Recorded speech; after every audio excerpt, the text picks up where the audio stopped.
you look at the yen trade, I don't think that the yen trade speaks to a strong yen.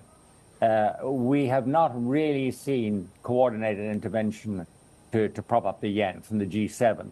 They had a wishy-washy coffee breakfast in which they said it's terribly naughty to speculate against currencies, which are basically very good currencies. They meant the yen, they never mentioned it, and they never did anything.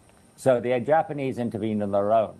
Now, intervening on your own is not like intervening with the G7. Second of all, the Japanese could not possibly have policy that really results in a strong yen unless they tighten monetary policy, which means two things. One, raise interest rates, at least 50 basis points. Number two is allow intervention on the yen to be unsterilized intervention. In other words, it shrinks the supply of domestic money. As far as I can see from the statistics, they've done nothing like that. And therefore, they're just talking their own book, which might lead to a stabilization of the yen because the risk of being short has gone up a lot, but it is not going to lead to a strong yen. Okay, so hold on. You're saying it's not time to put on the Widowmaker trade then? No. Ah. I personally don't think so.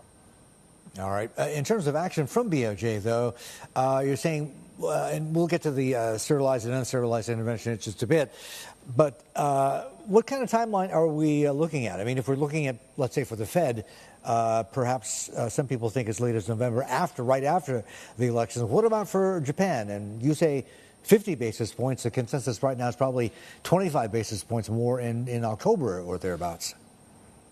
Well, it's just not enough, is it? If you look at the carry trade and you look at a 25 basis point reduction in Fed rates, and you look at what plus 25 would do on the Japanese yen, then you haven't taken away the fact that the Japanese yen is the cheapest currency to borrow and invest in other things in the world.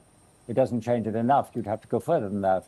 Now, it's a step in the right direction, but I personally think that the Japanese are not aiming at a particularly strong yen. I think they're aiming at a relatively stable yen. They don't want it to go through the floor anymore, and they want it to act in a way which does not create inflation, which undermines the governor of Bank of Japan, Ueda, his hopes that actually the higher wage and salary settlements will feed through, of course, into household income, but the households will go out and spend that income rather than save it.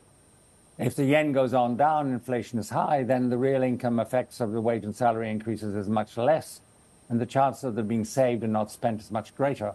Therefore, they want to aim at a stabilization of the yen. But do they really want to aim at a strong yen? I don't think so. And I think it may come, but it's going to be very gradual.